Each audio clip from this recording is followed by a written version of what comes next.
Yeah. Oh, yeah. Oh, yeah.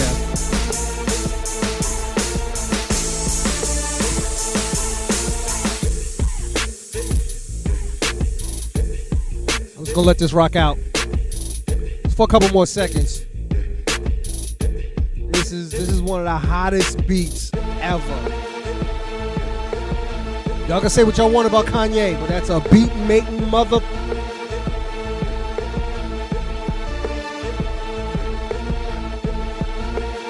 Yeah, I'm drinking. Just sipping on a little something, something. We're going to have some fun tonight. Yeah.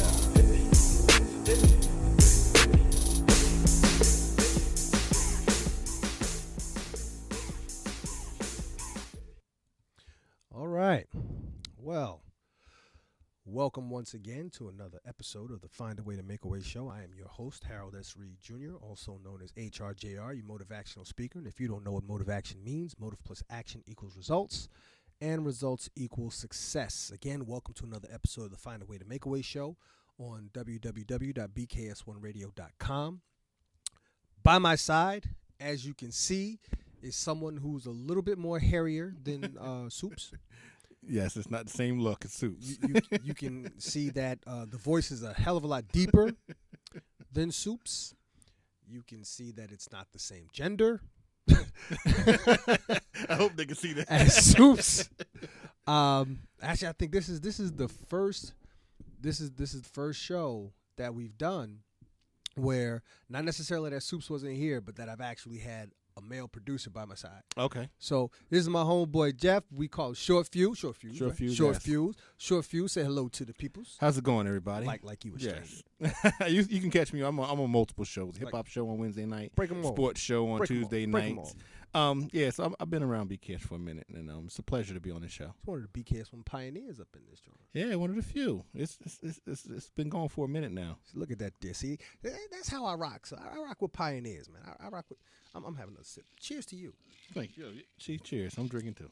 You drink. Now y'all might think that that's water. So y'all, Jeff got y'all fooled. Jeff got y'all thinking, he don't drink. Notice ain't no label on that bottle. Don't think just because that's clear that that's water. That's a Polish Spring bottle. I always pull the wool over people's eyes. Yeah, Keep I bet you do. All right, listen. We have quite a few things we want to talk about this evening, and if you guys want to call in, number is 646-233-1302. Again, that's 646-233-1302. If you're in the chat room, I have one rule. If you're in the chat room. All right, and it's really just this simple. There's a box for you to put a name. If you don't know what that box looks like, that box says guest _ and some funky little number. All right, do me and will really do yourself a favor, okay? And scratch that out, X that out. Like Jay-Z said, X that out, put Jigger on top. No. Make a name for yourself. It doesn't have to be your government name. Make a nickname for yourself. Don't make it anything obscene or whatever because, have some class. And, that way we will acknowledge you because, just so you know, anybody that chimes in or whatever under the guest _ whatever, Right. We don't acknowledge what they say on the air. Okay. Not on the Find a Way to Make a Way show. Gotcha. All right? And the reason why I do that is not because I want to be an ass, but because when you rocking with BKS1 and when you rocking with the Find a Way to Make a Way show and when you rocking with HRJR, I want to think of you as family. All right? I don't want to think of you as a guest. I want to think of you as family. I want you to feel welcome to speak your mind, whether I agree or disagree or whether you disagree or agree with me. I want you to feel free to speak your mind. Now, if you a guest, then I reserve the right to just ignore you or kick you out. But being that I can't kick you out of your computer, out of your home, I can damn sure ignore acknowledging whatever you say on the show. So accept my invitation for you to be made welcome and feel like family and create a name for yourself. We got anybody popping off in the chat Yes, room right now? good evening, Visions. Welcome to the show. Absolutely. Visions is the designated president of the Chat Room Rebel Association. Yes, She, original chat rebel. She's saying, been with us for a long time. I'm saying she's probably in there regulating the chat room now, telling people to put names there for themselves. But, I got to do that little bit of house cleaning first. Okay. We're going to talk about a few things tonight, and then I have a seminar topic that I want to get into. And as everybody knows, the seminar topics come from my book, which the name of the show is based, Find a Way to Make a Way. You're either part of the problem or you're part of the solution. Last week we talked about the first lesson in the book. You might classify it as a chapter, but if you actually have the book, shameless plug, if you actually have the book, you'll see that every chapter, quote unquote chapter, is actually a lesson. And I wrote the book that way because in every lesson, or what you would see as a chapter, it's sharing something that I learned and thus am now teaching. So it's a lesson. So last week we talked about lesson 1, which is why are you here? And in that lesson we talked about discovering your purpose. This week we're going to talk about we're going to go into lesson 2, which is life gives you what you ask of it. So we have some slides that we're going to show and share with that. And in the meantime, let's go back up to what we're going to do. You know how we always start the show. We have our current events. And I want to talk about, first of all, happy Thanksgiving. Same to you. Happy Thanksgiving. There you go. Happy Thanksgiving. Did you eat a lot? I ate too much. I ate so much on Thanksgiving Day, it knocked me out for a good 4 hours. Really? Yeah. Really? Oh, yeah. Dude, let me tell you something. I had one plate of food. Mm-hmm. I ate one plate of food. I took home no leftovers. Oh, wow. Discipline. Yeah. I cut off the leg, the thigh. I had a pile of rice, the cranberry sauce. Oh, wow. I stuffed every bit in. And after I finished, I was like, oh, I shouldn't have ate that much. See, I didn't have that problem. No, what happened with me actually was I ran out of my diabetes meds before the storm. Oh. And so for that whole week of the storm, and then about another week and a half after, when everybody was recuperating, didn't have power or whatever, I couldn't get a hold of my doctor. Right. So in that 3-week period, my blood sugar shot up to like 400. Oh, wow. So I finally was able to get a hold of my doctor about a week and a half ago, and I got back on my meds, and so I'm good. I was able to bring it back down. Good. And so I'm back down to the healthy range where I'm supposed to be. And with Thanksgiving coming, I didn't want to just, go off the rails. Yeah, you didn't want to blow it back up and have a problem. Absolutely. Not even for a day. Right.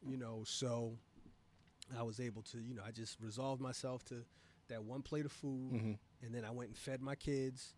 And then while everybody was at the table digging in and getting seconds and having that conversation, I just went to another room, started watching the football game. Right. Just stayed away from the table. And then my mother was like, you want them to play the football? I was like, no.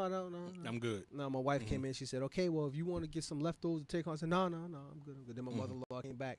My mother-in-law Jamaican, so she going to try and feed me. Oh, yeah. Yeah. So, so she came back, you want to get some more? I said, nope, I'm good. And I did not bring home any leftovers, so I'm very happy about that. But I'm hoping that everyone out there was able to have a wonderful Thanksgiving, and I hope you are all thankful for the blessings that you have, and pray for those who, wish they could have had more. Yeah. Then yesterday, Black Friday. Did you go shopping? I refuse, my man, to go shopping on Black Friday because I believe it's a ploy by the stores because there's no need for them to do it where you have to go beat each other up at midnight for a sale that they can easily run at 9 o'clock in the morning. And they're actually giving you returned electronics that's been refurbished and sent out anyway. Right. I concur. And beyond all of that, I'm just cheap as all hell. I really don't do Christmas. My in-laws do Christmas. I mean, because when I was growing up, from my teenage years on, it was just me and my dad. Right. And Merry Christmas, nigga. Yeah. It's different with the two guys. Yeah. Exactly. And you're a teenager too? Ain't no Santa Claus. We ain't really breaking our asses to get each other cards. We go out, go see a movie or something. Exactly. Go have a bite to eat. But when I got with my wife and we got married and everything, even before we got married, so we got about a year and a half before we got married, Her family, they do Christmas big, Mm-hmm. so that's where it goes down. So my wife, she does all the Christmas shopping, but she learned her damn lesson. Mm-hmm. Cause last year, after we had Thanksgiving dinner, I took the boys home, and she and her sister went to Walmart, where at like midnight when they were opening, and I think they got there at like 10 or like 9:30, 10 o'clock, something Right. like that. And they opened it. There had to be like 800, 900 people in line. In line. She sent me a picture from there. And I was, the hell with that. No, She I ain't can't do do that. it. She ain't do that. She ain't do that this year though. No. She ain't do that this year. But speaking about Black Friday last year, so we're talking about Black Friday last year. You know how anytime you ask somebody for some money or whatever, they always say, I'm broke. Mm-hmm. It's a recession. I can't do this. It's a recession. It's a recession. Everybody's excuse for not being able to come out their pockets for anything is recession. Everybody crying broke, right? For everybody that's crying broke, last year, that weekend of Black Friday, Americans spent $52.4 billion. Wow. With a B. $billion. I was reading a report in CNN Money today. And well, it's not today. This is actually a report from last year.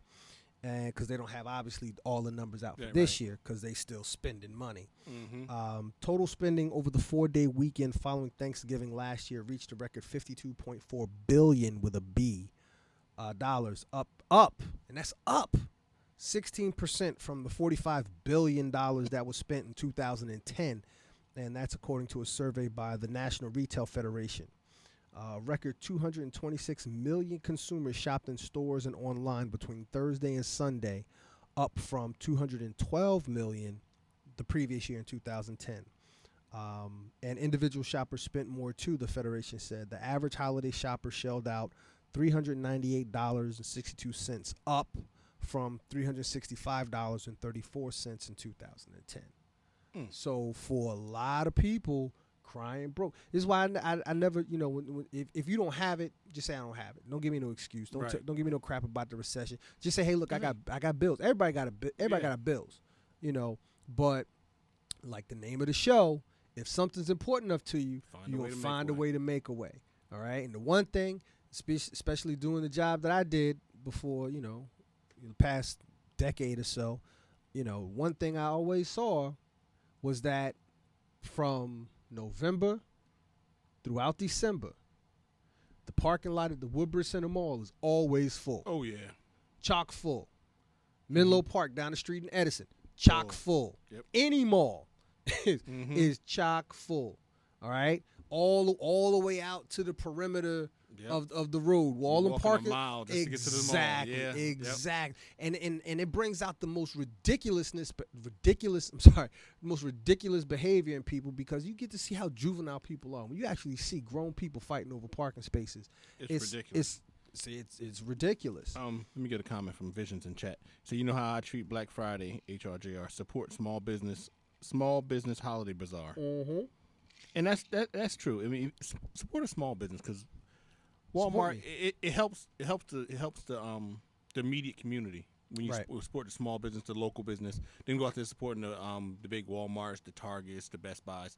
That money's really not filtering back down because off subject for a second, but I just read how Walmart's making all this. They had one of the best Black Fridays ever, but 80% of their workers can file for food stamps. Right. I read somewhere, and I'm like, that just doesn't. I read somewhere that a bunch of their workers walked out. Yeah, they did a strike. That's gangster. Yeah. So I'm with you, Vision. Support the small business bazaar. Absolutely. It'll help out a lot more. Support HRJR Enterprises. Buy a book. Find a way to make a way. Either part of the problem, or part of the solution. Go to www.hrjrenterprises.com. Get as many as you like. They make wonderful stocking stuffers. Exactly. Great Christmas gifts. It's a good gift, and they can learn from it. Absolutely. So moving on. And again, if anybody wants to call in before we get into the seminar topic, because during the seminar topic we won't be taking calls, but if anybody wants to call in and chime in, the number is 646-233-1302. You notice, here's the thing. I'm actually like real calm right now. Mm-hmm. Normally I'm like mad hype. I'm I'm in the zone right now. I got my AM radio voice. Like I'm listening to Frankie Crocker. I got my AM radio voice. All I need is like a easel and some paintbrushes, and I'd be like my man. I can't remember the dude's name. The dude with the afro. Oh yeah, I can't remember his name either, but I know you're talking about painting Bob, trees. Yeah, Bob something. Yeah, there's some happy clouds. Exactly. I read that dude's bio. He was actually a military man. He's in the Air Force, hoorah Air Force, and he got so fed up with like having to drill people and yell at people. Mm-hmm. And he said when he got out of the service, he would never want to do that kind of work, anything in that kind of work again. So he picked up painting, and that's where the happy trees and the wonderful nice. And Vision said it's Bob Green. Bob Green. And she said I was talking up your book at Thanksgiving to her cousins. Get them to buy. Get them to buy. You buy. You go buy. You no pay. You buy. Okay. On another note, gonna kind of bring the mood down a little. Unfortunately, we lost a few people. Lost a couple people. Rest in peace to Hector Macho Camacho. And normally, we show slides of people that we talk about, and I actually had slides. I forgot them. That's on me. I'll spank myself when when I get home. I don't know if that'd be a punishment though. No slides, so it is what it is. But hell, Google them and push images. Y'all see what the dude looked like. Hector Macho Camacho was. Let's see. He was born May 24th, 1962. So he was, little over 50. Also popularly known by his nickname Macho Camacho. He was a Puerto Rican professional boxer. Great. Champion in the lightweight and junior lightweight divisions. Camacho's son, Hector Camacho Jr., is also a boxer. During his 30-year career, Camacho was known for his quickness in the ring and his flamboyance. He was flamboyant. Yes. Dude had like the frilly, like his shorts was like frilly. Actually, one of my all-time favorite fighters. Yeah. He had a storied amateur career, winning 3 New York Golden Gloves, beginning with the sub-novice 112-pound championship in 1978. He won 4 titles throughout his professional career: the WBC Super Featherweight in 1983, the WBC Lightweight in 85, and the WBO Junior Welterweight in 1989 and 91. Camacho also had notable fights, defeating Panama's Roberto Duran twice, knocking out Sugar Ray Leonard, sending Leonard into permanent retirement. He also fought Julio Cesar Chavez, Felix Trinidad, and Oscar De La Hoya, among others. During his later years, Camacho ran into trouble with drugs and the legal system. In 2005, he was arrested for burglary, a charge to which he would later plead guilty. In 2008, he won his last major fight, the World Boxing Empire Middleweight Championship. He also made various appearances on Spanish-language reality television shows. In 2011, he was shot at 3 times by would-be carjackers, but was uninjured.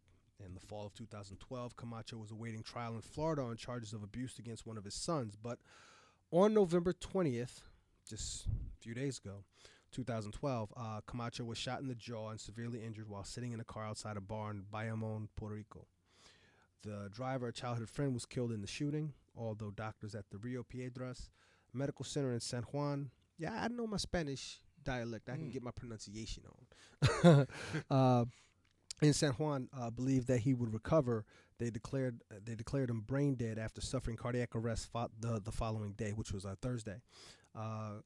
He died this morning. Officially, they pulled the plug on him after his mother requested on the previous day that his doctors remove him from life support. So rest in peace to one of the greatest fighters that ever put the gloves on. Yes.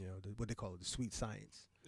That's got to be the hardest decision in the world to decide to pull the plug. Absolutely. On a loved one, especially on your child. Yeah.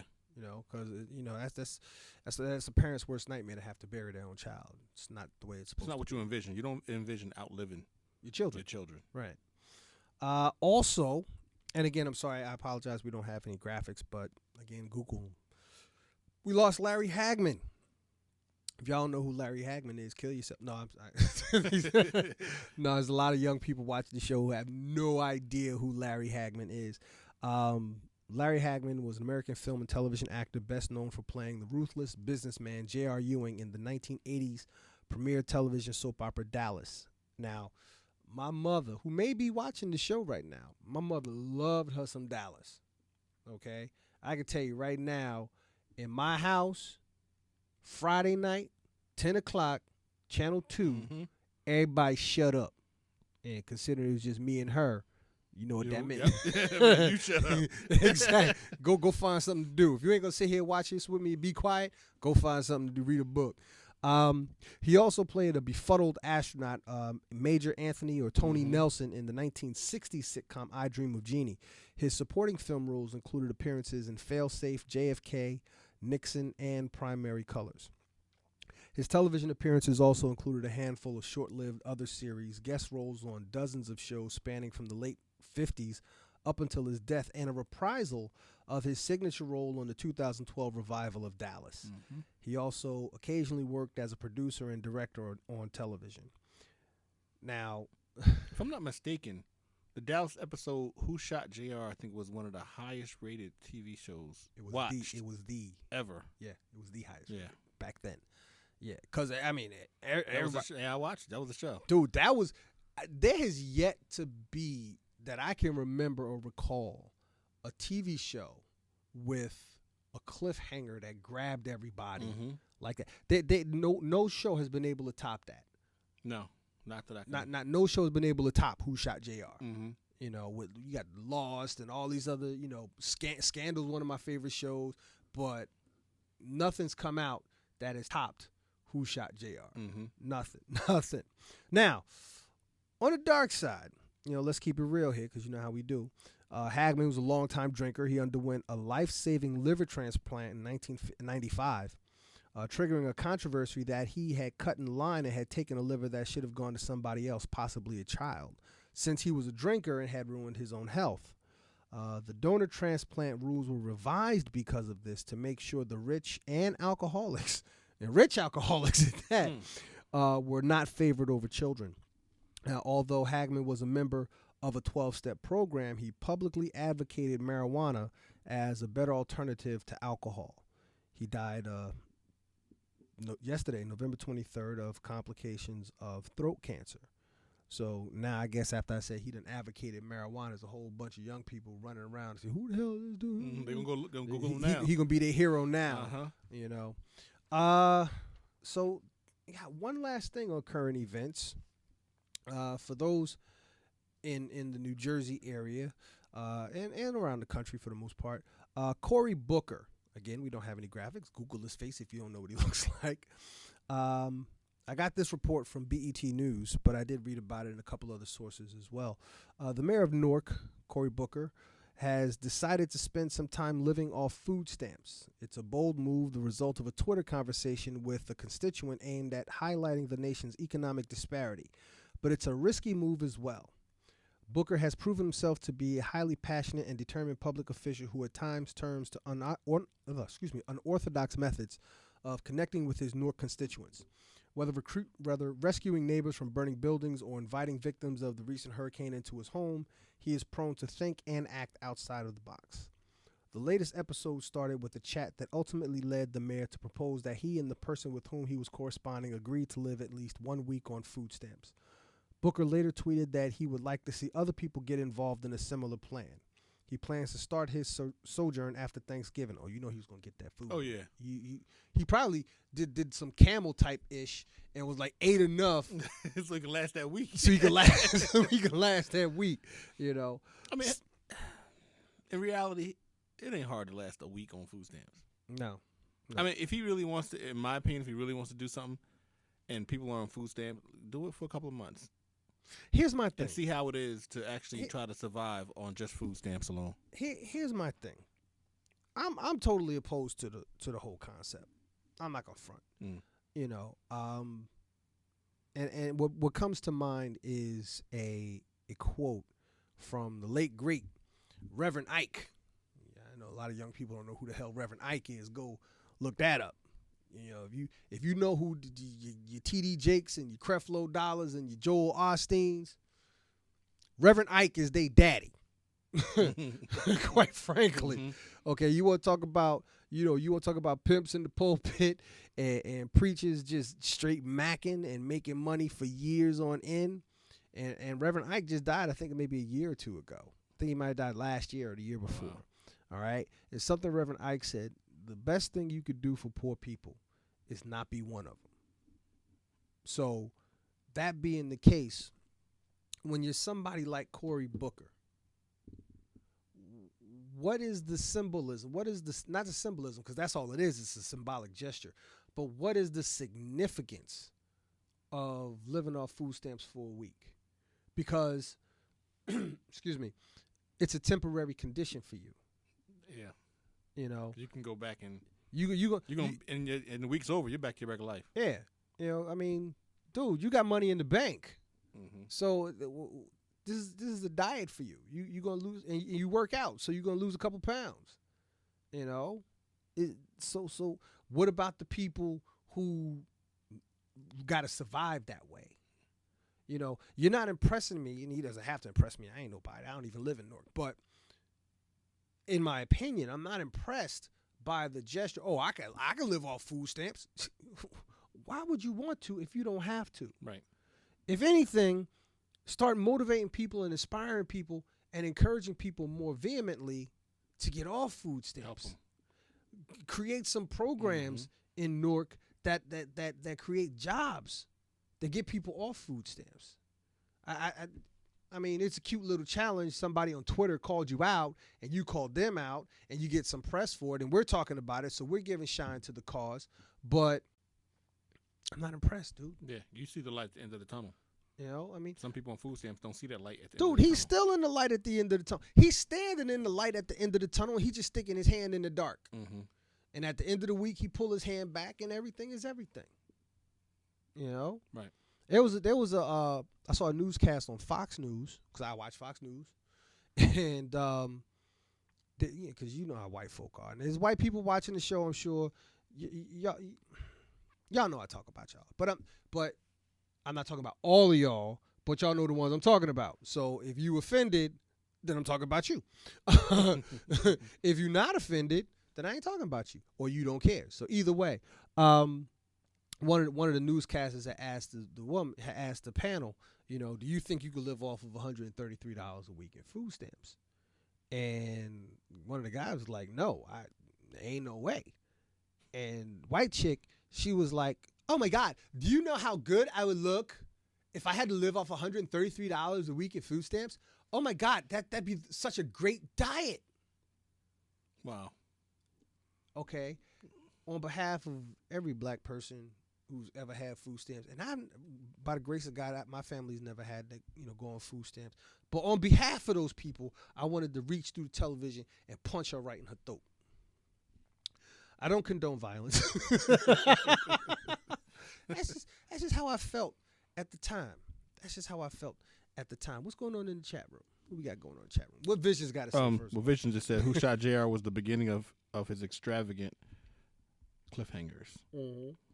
And Carol Sanka, hi HRJR. What's going on, boo? That's my girl. She called from North Carolina. Shout out to Charlotte. And Vision said, LOL, HRJR is off the hook. No soups equal no disclaimer. Well, Soups put disclaimers on it. Well, no, I put a disclaimer on. The disclaimer will be back next week. We had some technical difficulties with a couple of the slides, but the disclaimers will be back next week. Tonight's actually a mild show, so there was really no need for a disclaimer. Right. But I know I actually, since I came back from hiatus, I actually start the show off with a disclaimer. Okay. There's a slide that sits there, and the views and opinions of HRJR, and to find a way to make a wish. Okay. Yeah, gotta protect Norm, man. Yeah. He's giving me a good medium here to talk a lot of stuff. So I have to give a disclaimer a lot of times on other shows, like right in the middle. Yeah. As soon as they start talking, hold on. Yeah. It started out with me just saying I'm not the politically correct dude, but then the deeper we got into talking about things and everything, I said, nah, let me just do a disclaimer. just do a disclaimer. So I'm proud to say that I think I'm like the first BKS1 radio show that actually has an official broadcasted disclaimer. Yes, you are. Yeah, you are. Yep. I'm a trendsetter because we doing big things here at BKS1. And shout out to Norm and Soups. Neither of them are here tonight. They're actually, if you think BKS1 activity just happens in this booth, in this studio, you're sadly mistaken. We cover the waters. We got a lot of things going on. Got our hands in a couple different pies. Oh yes. So Norm and Soups are on assignment right now, doing, living the BKS1 mission. They're out at the Marriott Hotel by Newark Airport filming. They're doing interviews on the red carpet for the 2012, I think it's the Hype Hair fashion show showcase. Okay. Which is by John Blasingame, who's the editor of Black Men Magazine, Black Hair Magazine. It's for up and coming urban designers and models, and it's a weekend thing. It's a weekend thing. Yes. So anybody that pretty much talk like this and get their hair did, Yep. whether they be male or female, they probably there right now, Yes. getting their shine on. Getting their shine on. Okay. You know what? We're gonna take a quick break. I feel like taking a break. I'm gonna take a break. You mind if I take a break? Hey, don't mind at all. This is my show. I can take a break. Yes. I'm gonna take a quick break, and we're gonna be back in a couple minutes. And when I come back, we are gonna jump into the seminar topic, which will be from lesson 2 of the book, Life Gives You What You Ask For It. So we will see you soon in a couple minutes. BKS1radio.com. Find a way to make a way.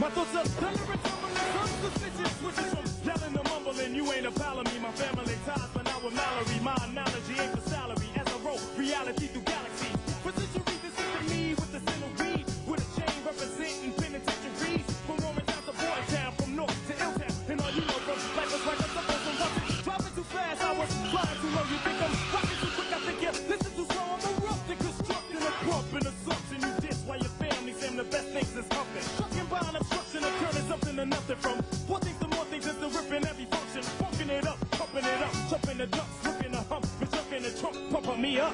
Jersey homies are the craziest. New York homies are the craziest. DC homies are the craziest. Philly homies are the craziest. California homies are the craziest. Chi-town homies are the craziest. Texas homies are the craziest. Utah homies are the craziest. Be laced with 40 ounces of funk and stuff. You get rushed, you get bumped. You call yourself calling my bluff. Enough's enough. I'm putting it down on the real, and this one goes out to all the people who be questioning my skill. 'Cause I've been rocking since Lee 12, and we feel that we build careers and still. So all the rest come up and test, but only stress is what you'll find thinking. Vinny don't fight, and Vinny can rhyme shrinking. The sleeping MC, I eat like good and plenty. Lyrically spanking, yeah, that's why they call me Uncle Vinny. And oh yes, I just appeal to the masses. Young tell folks the upper lower middle classes. They don't begin when they're lying professor. They begin when they pick up the pen and pad up off the dresser. Lesser, a man should never challenge a plan with 13 years experience of ripping mics, put in our head. Detroit homies are the craziest. Miami homies are the craziest. Little Rock homies are the craziest. Old Town homies are the craziest. Barbarians super guard me into the club that guard me when abroad got thrown like we're born. I've been born to get thrown aboard. A brim is broke to the back. I'm brawling bad from brains to ball. The boots worth the bird bamboo, break the loop. Blowing up brain cells, boom like Beirut. Assume the same suit, drop that flash with the flavor of the shot. Guess my same is Suzuki, but still my sidekick. Whip that hot quick if you slide quick, but clot your blood click. You ain't rolling if I tape it. What you ride with? Brother snipe click, so I'm on a night tip like the youngsters about to take you on some hip hop ride. If you ain't jumping, then I'm pumping. I'm hitting Jermaine in Atlanta, cause the only loop for that jump. Drop astronauts, I'm rocking. If I'm the one, if you bite my style when I see you, I'm in your pocket. Cleveland homies are the craziest. Carolina homies are the craziest. Virginia homies are the craziest. Kentucky homies are the craziest. St. Louis homies are the craziest. Atlanta homies are the craziest. Maryland homies are the craziest. San Diego homies are the craziest. Seattle homies are the craziest. Boston homies are the craziest. Hilltown homies are the craziest. Two Crew homies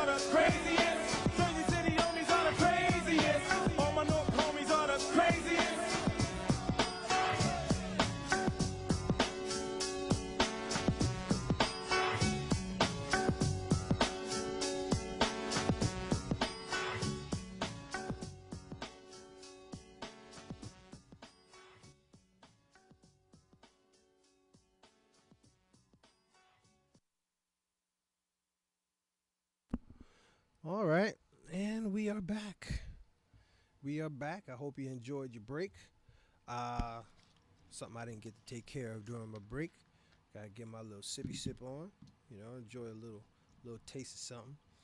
While we prepare to get you guys motivaccinated. Yeah, I just made that word up. I mean, I made up motivaction, but I just made up motivaccinated just cause whatever. I can do that. All right, so we're gonna get into our seminar topic right now. If you want to get a pen and pad, feel free, get a pen and pad. Normally, as I said last week, a lot of these seminar topics are I give away, but this particular seminar topic, just like last week, comes directly out of the book. So you're gonna have to get the full version of what this topic is about. You're gonna have to get the book. And again, here it is, shameless plug. Find a way to make a way. You're either part of the problem or you're part of the solution. You can get it at www.hrjrenterprises.com. Just click on the products tab and let your fingers do the walking. I got a surprise, maybe. I think I'll wait till I share that. Tonight, like I said, we're going to talk about, the title of this topic is Life Gives You What You Ask of It. So let's get started. Okay. The first section that I want to talk about is this, okay? And who and what you are and who and what you will become. And I want to ask you 3 questions, okay? I want to ask you 3 important questions. 1, what and who do you want to be? 2, what do you want to have? And 3, what do you deserve? I want you to ask yourself those questions, okay? And when you can answer these 3 questions, then you're well on the road to getting the things you want in life. What do you think about that? Can you answer those questions? Can I answer those questions now? Deep questions, right? Yeah. Real simple. Real simple, but deep. No, I couldn't just answer them off the top of my head. Right? Okay. And here's the thing. Most people don't have answers for those questions. And because they don't have answers for those questions, they can't get the things that they want to get to in life. Okay? Because like I said, when you can answer those 3 questions, you're on the road to getting the things you want in life. Those 3 questions are the questions that will put you on your path. They will put you in alignment. They will start putting you in alignment with the things that you want to have in life. Okay? Now, the next thing I want to talk about that's in this lesson, I want to talk about 3 wishes, and I want to talk about getting robbed. Okay? Excuse me. But we'll talk about the 3 wishes first. Okay? Let's say you found a magic lamp with a genie inside. What are you going to wish for? Okay? Think about it. What are you going to wish for? Some people wish for fame. Some people wish for fortune. Some people wish for world peace. What are you going to wish for? The reason why I ask these questions is the possibilities would be endless. And while making your wishes come true, these things could happen in the blink of an eye. But let me ask you a what if, okay? Let me ask you a what if. What if, with those 3 wishes, your first wish was for 3 additional wishes? Okay? What if your third wish was for 3 additional wishes? So if you got 3 wishes, what if your last wish was for 3 additional wishes? Okay? And what if, okay, your one of your wishes was that for every wish you made, you got a new free wish? See? You got to wish. So what are you going to wish for? See, a lot of people wish for things. Why not wish for another wish? Yeah, never thought about that. Yep. Wish for an additional wish. Wish for 3 more wishes. I wish I had 6 wishes. I wish I had an infinite amount of wishes. I wish I had unlimited wishes. I wish I had your power to make my wishes come true. Now, if you got the genie in the lamp, and the genie's going to give you everything you want, gotta give it to you. So again, the possibilities of what you can accomplish in life are virtually endless. That genie is there to give you what you want. If y'all don't recognize that genie, that's my homeboy. I don't know his name. I just know he's a genie. But if anybody's seen the documentary The Secret, that graphic comes from The Secret. That's the genie wishing people what they want, giving people what they wished for in The Secret. Now let's talk about that second section, getting robbed. It's not pretty. It's not pretty at all. But there are in my profession, I've noticed that when people got robbed, there was generally two questions that were asked. Okay, no matter how colorfully the robber may demand the belongings of his or her victim, it boiled down to one or two basic demands, which was one, give me everything you got, or two, what else do you got? Now, the first demand is rather self-explanatory, okay? The second demand is the robber's way of getting you to give him or more than what you've already given, all right? If you gave up your wallet, now give up your ring. What else you got? Give up your watch. What else you got? Give up your cell phone. You're going to keep giving up until the robber is satisfied. And, I mean, there have been people who I've dealt with that they were lucky enough to walk away with their underwear and their life, But again, the point is, you can make those same kind of demands in life. You could hold your head up high and scream out to the universe, give me everything you got.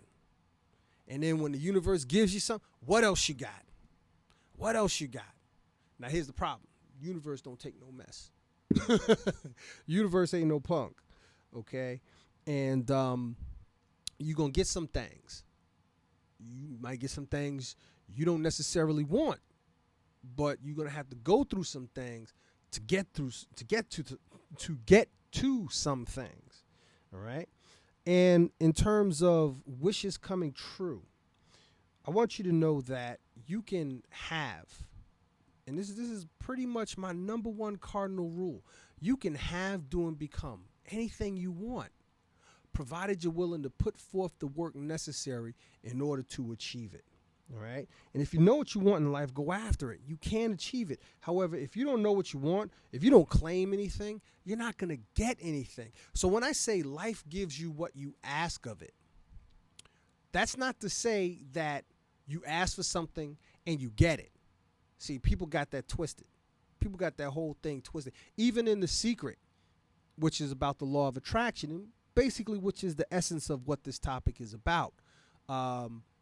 It's said that the law of attraction works in such a way that you first see it, then you believe it, then you achieve it. I'm not going to say anything against those people who are involved in that production, because I look up to many of them, a lot of them, if not most of them, or all of them, or my motivational mentors myself. Mm-hmm. But at the same time, there's something missing in that formula when you say first you have to see it, then believe it, then achieve it. There's something missing in that formula, and the ingredient that's missing in that formula is work. Okay? Life gives you what you ask of it, but you have to work for it. You have to earn it. Okay? And I said this in my early speeches when I started my speaking career. When you stand, and it's in the book as well, when you stand before God in the universe and you say you want to be something, or you want to have something, or you want to do something, and you mean this in your heart, and you're serious about this, and this is just an utter truth coming from your soul, all right? God, the universe, or whatever you deem your higher power to be, takes notice of you. Takes notice of you. Oh, really? You want to be a doctor? Oh, really? You want to be you want to be a rapper? Oh, really? Okay. God takes notice of you. The universe, and God sends a 911 text to his friend Murphy. Y'all don't know Murphy. Murphy's Law. Okay? And the text pretty much says, Jeff wants to be a producer.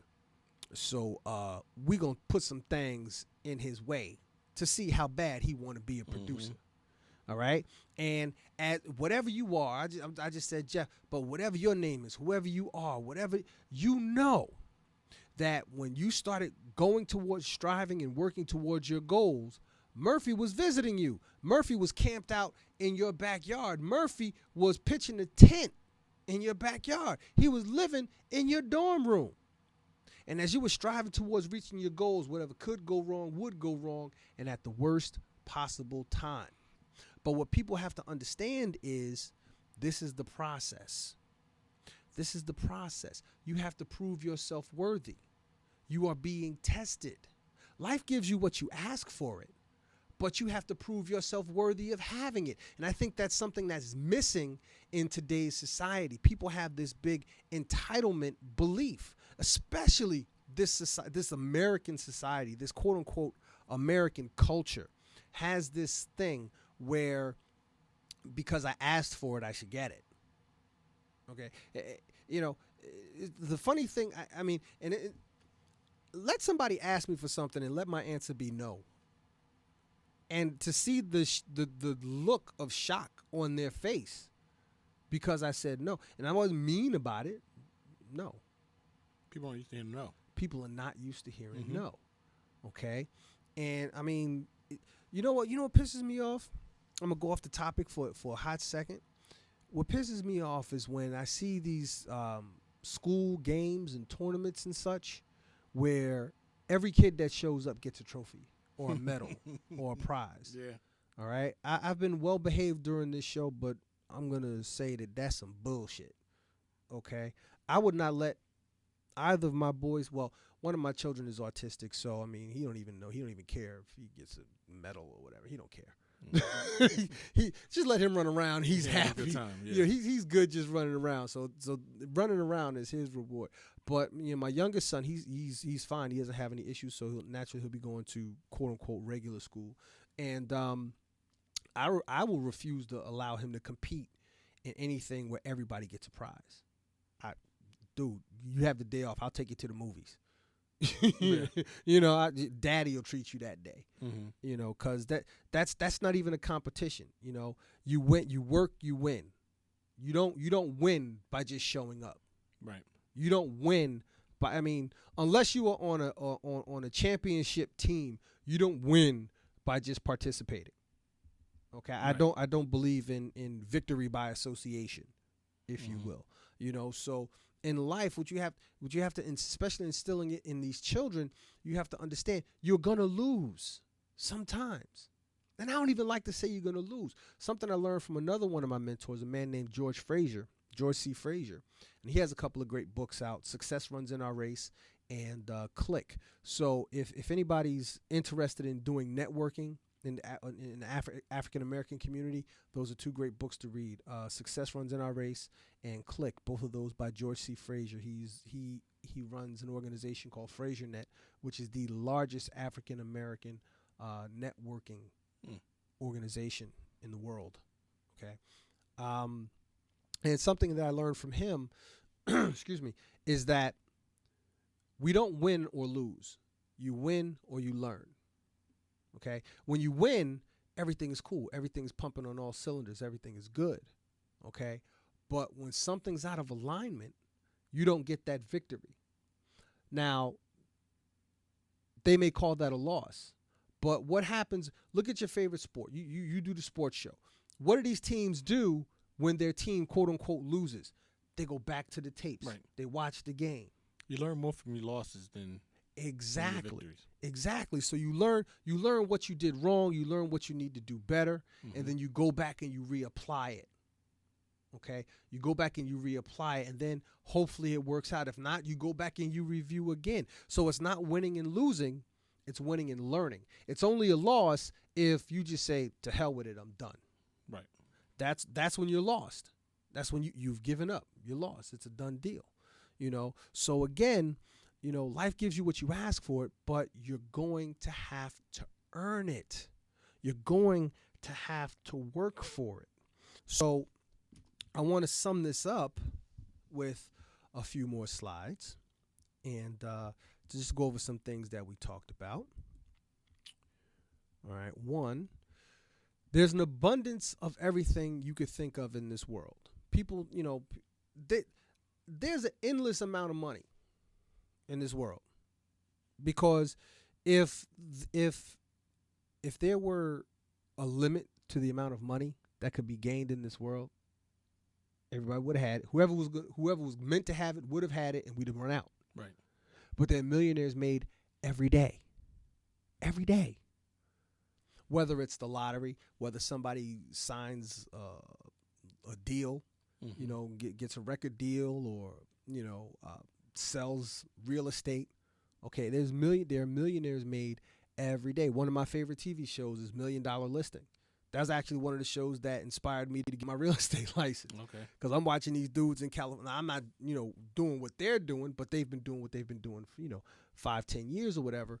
But I'm watching these dudes in California make these deals where they're walking away with commissions of $90,000. Wow. $84,000. So naturally, these are like, 9, 10, $7 million deals, but they, and their commission is like 3% of that. Right. So they walk.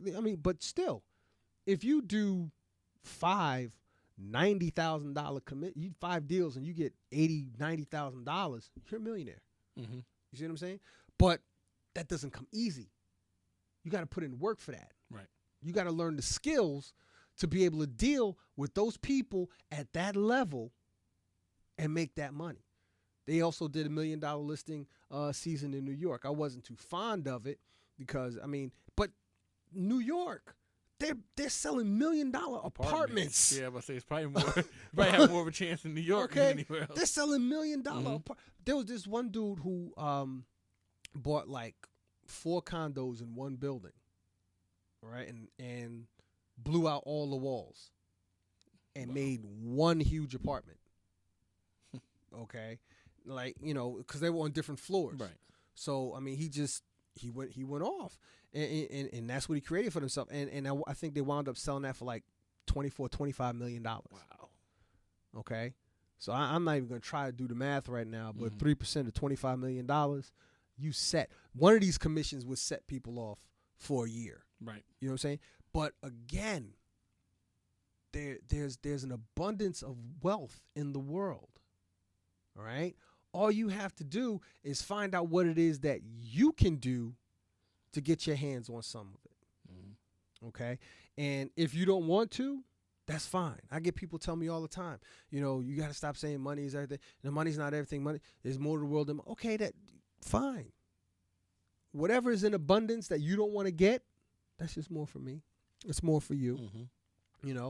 When you wonder why somebody gets super rich, well, that's because you wouldn't go after what was yours. You wouldn't go after what was available for you to get your hands on. Right.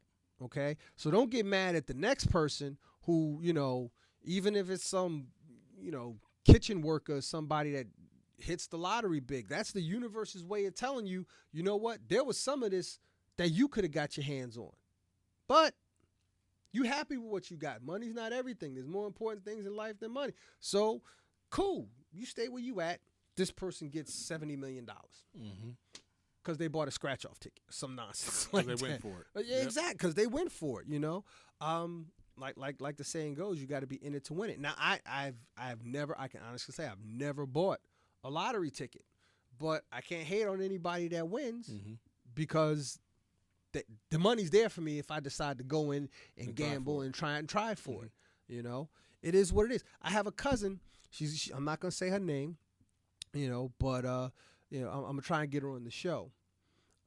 She's actually going to be competing. A couple weeks ago, she beat out 350 people, 320 something people, 335 people for a seat in Las Vegas in the World Series of poker. Wow. Okay, and she's real shy about it. She's playing poker, so it's like she's got a poker mind, so she's playing it cool.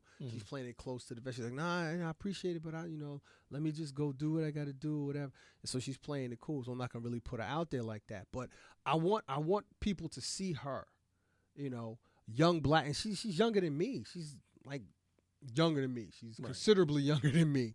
Okay, but how many sisters? I even asked her, how many sisters are doing what you're doing? I mean, there's women playing poker, whatever. Right. But how many black women are playing poker at that level? Not many. there's an abundance of wealth out there in the world. She found out what she can do to get her hands on some of it, and she's going for it. You know, it's a beautiful thing. I just found out about a week or so ago that one of my fraternity brothers is going to be one of the competitors in the next season of The Ultimate Fighter. Wow. For the UFC. You know, so, I mean, shout out to my brother Chavez. Group Five Grusos Fellowship Incorporated, 6 dudes. You always got to shout out the bros. All right, so there's an abundance of this world, you know, and here's the other thing. I was saying this before. You can have it, but you got to stake your claim and go after it. You have to decide what it is that you want to have, and you have to go after it. All right? Next, if you don't go after anything, you're not going to get anything. And there'll be no one to blame but yourself. There'll be no one to blame but yourself. You know, it's like on my job, you know, when I was working, the dispatchers, they all had, and a couple of cops, I think, they all put in $5 or $10. And a lot of people do this all around the country for a lottery pool, you know, and the person takes, you know, however much money it is that they have there, and they buy a whole ass load of lottery tickets. And if they hit, everybody gets a cut, you know. So everybody's welcome to chip in and get a slice of the pie. Now, what happens on that day? You're like, nah, man, I ain't, man. We been trying this for 3 years. Ain't nothing ever happened. Ain't nobody ever getting nothing, man. I'm done with y'all. And then that be the day that everybody hits, you know. So the natural thing that comes into that person's mind is, well, you know, I've been putting in for 3 years all this time. I should get something. No. You're not entitled to nothing. You have nobody to blame but yourself. You had to keep the faith and keep putting in that money if that's what you decide to do. So it is what it is. And lastly, whatever you lack growing up is irrelevant because nothing is stopping you from getting what you want in life. I'll say that again, and you can read it again. Whatever you lack growing up is irrelevant because nothing is stopping you from getting what you want in life. Life gives you what you ask of it, but you have to work for it. You have to earn it. You have to prove yourself worthy. You can have, do, and become anything you want to achieve in this world, providing you're willing to put forth the work necessary in order to achieve it. You're going to hear me say that time and time again on this show. If and when you get the book, you'll read it all throughout the book. My speeches that you can find me on YouTube. Look up HRJR's videos or HRJR Enterprises in your search box on YouTube. You will hear me say that in countless speeches because it's the truth. If nothing has ever been more true for me in my life, it has been that. You know, you can have, do, and become anything you want, provided you're willing to put forth the work necessary in order to achieve it. I'm about to begin to wrap this up. Let's see what's popping off in the chat room right quick. Visions. She gets to it for 3 wishes. She says, I'm going to wish for 3 more wishes for each of my first 3 wishes, bringing me to 9 wishes. And then I'm going to wish for 1, good health for myself, good health for my family and friends, a cure for cancer, a cure for AIDS, a winning lottery ticket with enough money to take care of myself, my family, and friends. It says, she doubled that one up. Then a winning lottery ticket to give money to allow me to donate a good chunk of money to my favorite charities. 7, going to be end of all wars. 8, the end of hunger. And 3, a wish for every person in the world. Okay. Wow, that's very giving, Visions. I hope you win. I ain't mad at you. I'm not mad. Not at all. We're about to wrap this up. We're doing good on time too. I'm very impressed. Smooth. I'm very impressed with myself. Yeah. I'm very impressed with myself, okay? Because the one thing I'm going to tell you my greatest fear ever since I came here and started doing this was that I would, like, run out of material before the time was up. And just had to stand here and look at the people like, how y'all doing? Call in. What's on your mind? Talk to me. But the good thing about the topic and the subject is that you can always, there's so many branches off of one thing that you can go with that you'll never ever really run out of topics. Well, hey, you know what? I got a whole book, so, so I'll always have a seminar topic. But I even though I do have the book, I like from when I started in March all the way up until was it September, I didn't do anything from the book for those 7 months. I didn't do anything from the book. Okay. And coming back, I said, you know what? Find a Way to Make a Way show is named after a book. I want to talk about the book. Yeah. Also hope to help with sales. Right. Okay. We're about to wrap up. I want to share with you before we go my truth, HRJR's truth. And that is a quote from Earl Nightingale. And it goes like this. Our environment, the world in which we live and find ourselves working in, is a mirror of our attitudes and expectations. If we feel our environment could stand some improvement, we can bring about that change for the better by improving our attitudes. The world plays no favorites. It's impersonal. It doesn't care who succeeds or who fails, nor does it care if we change. Our attitude towards life doesn't affect the world or the people in it as much as it affects us. Words of wisdom from the great Earl Nightingale. Sorry about that. Words of wisdom from the great Earl Nightingale, one of my motivational mentors. And this has been the Find a Way to Make a Way show. Again, I am your host, Harold S. Reed Jr., also known as HRJR, your motivational speaker. If you don't know what motivation means, motive plus action equals results. By my side is Short Fuse. Yes, it's been a pleasure. It's been a I pleasure. learned a lot today. Well, thank you. Tune in. Always. Because I'm gonna keep dropping it, man. This is what I do. I'm living the dream, baby. That's what's up. All right, so we gonna call it a night right now. Hold on, I'm gonna start to set you off with a little something right there. Yeah. I can't stop. That's my joint right there. I can't stop right there. So we are about to close the show out. Coming up shortly, soon after, myself will be the Live in the Vocal Booth crew. Are they coming in tonight? No, they're not coming tonight, but they'll be shooting from location from the event. Oh, they're shooting on location? Yes, so after this show's over, you can keep it locked and the location shot will take off. There you go. There it is. All right? So, you know where to find me every Saturday night, 8 p.m. Eastern Standard Time, 9 p.m. Eastern Standard Time, www.BKS1radio.com. Find a Way to Make a Way show. Hey, like I always say, I got two things for you. One, I love you. You can't do nothing about it.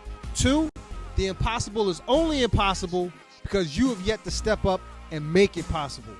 God loves you and so do I. Take care of yourself. God bless. I will see you next week when you see me.